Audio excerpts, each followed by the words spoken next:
الحمد لله رب العالمين،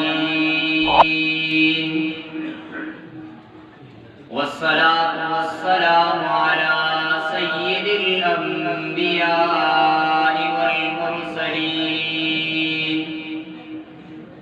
وعلى آله وأصحابه وأهل بيته أجمعين. أما بعد فأعوذ بالله من الشيطان الرجيم. بسم الله الرحمن الرحيم. لو أنزلنا هذا القرآن على جبل لرأيته خاشعا متصدعا من خشية الله. وقال النبي صلى الله عليه وسلم: إن الله يرفع بهذا الكتاب أقواما ويضع به آخرين. صدق الله العظيم. کیوں نہ ہو ممتاز اسلام دنیا بھر کے دینوں میں، کیوں نہ ہو ممتاز اسلام دنیا بھر کے دینوں میں، وہاں مذہب کتابوں میں، یہاں قرآن سینوں میں. گرامی قدر حضرات علماء کرام، اساتذہ کرام اور حاضرین مجلس، قرآن پر بات کرنے کے لیے مختلف عنوان ہیں: فضیلت قرآن، عظمت قرآن، اعجاز قرآن، آداب قرآن، تلاوت قرآن، حقوق قرآن. اور ان میں سے جس عنوان کو بھی لیا جائے تو سیر حاصل گفتگو ہو سکتی ہے. میں وقت کی نزاکت کو مد نظر رکھتے ہوئے حقوق قرآن پہ چند باتیں عرض کرنے کی اجازت چاہوں گا. سامعین گرامی، قرآن کے 5 حق ہیں. قرآن کا سب سے پہلا حق یہ ہے کہ اس پہ ایمان لایا جائے، اور اس کتاب کو ماننے کے لیے یہ بات ضروری ہے کہ یہ اس بات پہ ایمان رکھا جائے کہ قرآن کلام خدا ہے، کتاب خدا ہے، سیرت مصطفیٰ ہے. یہ عظمتوں والی کتاب، یہ رفتوں والی کتاب. اس میں عظمت بھی ہے، اس میں رفت بھی ہے، اس میں مقام بھی ہے، اس میں بلندی بھی ہے، اس میں عزت بھی ہے، اس میں شان بھی ہے، اس میں کمال بھی ہے، اس میں جمال بھی ہے، اس میں اخلاق بھی ہے، اس میں ہدایت بھی ہے. اور جتنی کتابیں بھی ہیں وہ صرف کتابیں ہیں. قرآن کتاب بھی ہے، کلام بھی ہے. اور کتابیں بدل گئی، لیکن قرآن ایسی کتاب ہے کہ جس طرح نازل ہوئی آج تک اس پہ ایک حرف بھی نہیں بدلا. اللہ تعالیٰ نے قرآن کی حفاظت کچھ اس انداز سے فرمائی ہے کہ اللہ تعالیٰ نے قرآن کو اتار کر قرآن کی حفاظت کی ہے. جبرائیل امین نے رسول اللہ تک پہنچا کر قرآن کی حفاظت کی ہے. رحمت للعالمین نے امت تک پہنچا کر اس قرآن کی حفاظت کی ہے. اہل بیت عظام نے خون میں لت پت ہو کر قرآن کی حفاظت کی ہے.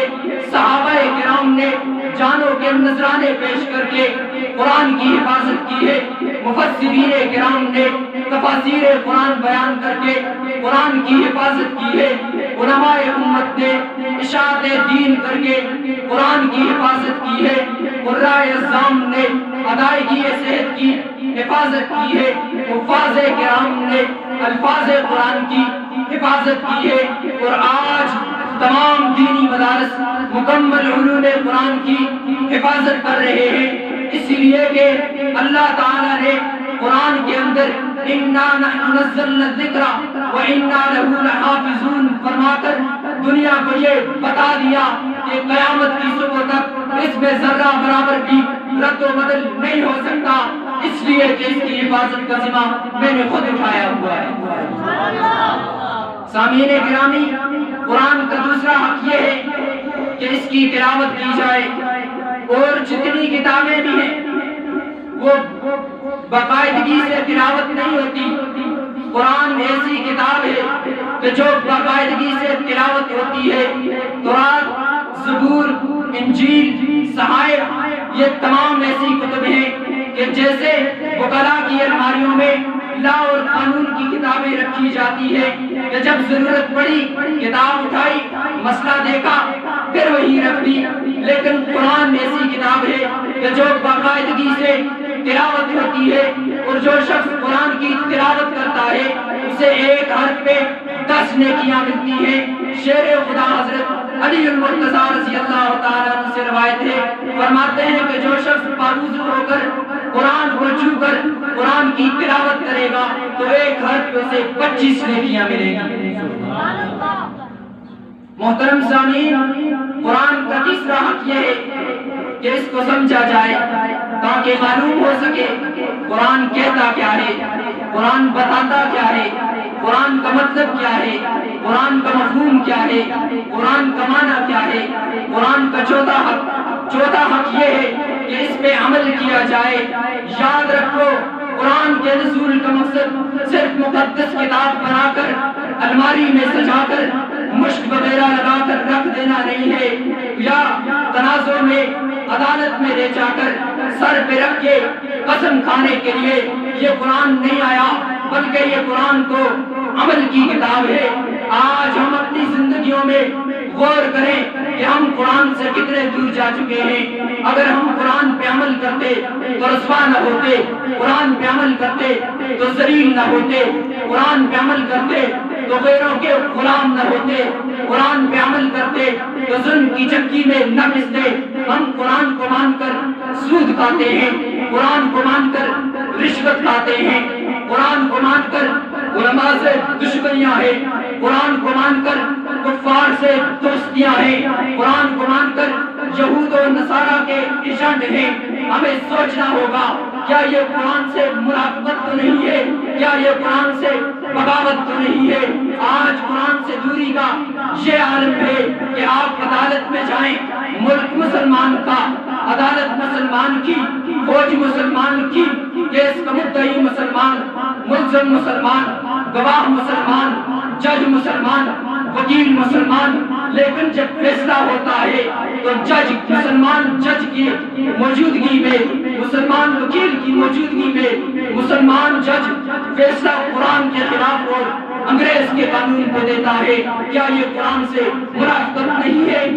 اسی وجہ سے آج ہم عالمی دنیا میں ذلیل ہو رہے ہیں، یہی وجہ ہے آج ہم رسوا ہو رہے ہیں۔ اگر آج بھی ہم مل کر قرآن پڑھ کے قرآن پہ عمل کرنے لگ جائیں، اللہ کی قسم دنیا کا سارا کفر ہمارے قدموں میں آ کے گرے گا۔ قرآن کا پانچواں حق یہ ہے کہ اس قرآن کی تبلیغ کی جائے۔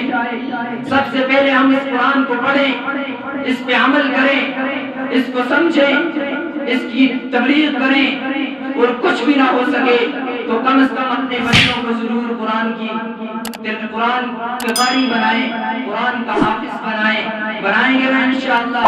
مدارس کے ساتھ تعاون کریں، حفاظ کرام قرآن والوں کے ساتھ محبت رکھیں۔ دعا ہے اللہ تبارک و تعالی ہمیں قرآن پڑھنے، پڑھانے اور اس پر عمل کرنے کی توفیق عطا فرمائے۔